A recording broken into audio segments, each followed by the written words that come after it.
നിങ്ങൾക്ക് മുന്നിൽ ഭയാനകമായ കടമ്പകൾ വരാനുണ്ട്.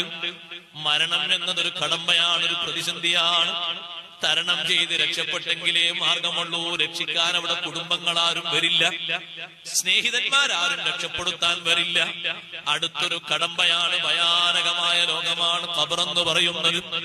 അല്ലാഹ് ആലോചിക്കുമ്പോൾ തന്നെ വലിയ ബേജാറുള്ള രോഗമാണ്. അല്ലാഹു സലാമത്ത് നൽകട്ടെ.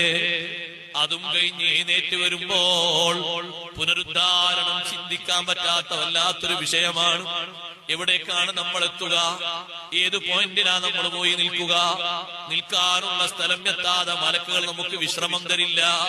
വജാഅത്ത് കുല്ലു നഫ്സിൻ മഅഹാ സായിഖുൻ വശഹീദ്. ഓരോ ഖബറും പുറത്തും രണ്ടാളുകൾ വെയിറ്റ് ചെയ്യുന്നുണ്ട്. ഇസ്രാഫീൽ സൂറിലൂതുമ്പോ നമ്മളെ ഖബറിൽ നിന്ന് എണീക്കുമ്പോ രണ്ടാള് പുറത്തുണ്ട്. മഅഹാ സായിഖുൻ വശഹീദ്.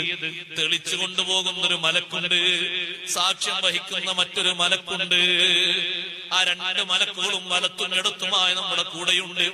മഹ്ശറിലെ മൗഖിഫിലേക്ക് എത്തുമ്പോൾ വരെ ബേജാറാണ്. അത് കഴിഞ്ഞാലോ ഹിസാബിലേക്ക് വേണ്ടി ജനങ്ങളെ വിളിക്കുമ്പോ ബേജാറ് പിന്നെയും കൂടുകയാണ്. മീസാന് വരുന്നു എന്ന് പറയുമ്പോ പിന്നെയും ബേജാറ് കൂടുകയാണ്. സിറാത്തിലൂടെ കടക്കാൻ വേണ്ടി പറയുമ്പോ ബേജാറൊന്നു കൂടി കൂടുകയാണ്. ഇന്ന ബൈന ഐദീകും അഖബതൻ കഊദാ. നിങ്ങളുടെ മുന്നിൽ ഭയാനകമായ ഒരുപാട് കടമ്പകൾ വരാനുണ്ട്. ലാ യഹൂസുഹാ ഇല്ലാ കുല്ലു ളമിരിൻ മഖ്സൂൽ. അല്ലാഹുവെ ചിന്തിച്ച്, ആഖിറം ആലോചിച്ച്, ഭയാനതകൾ ചിന്തിച്ചുകൊണ്ട് മെലിഞ്ഞൊട്ടിയ ശരീരമല്ലാതെ അതൊന്നും മുറിച്ചു കടക്കുകയില്ല.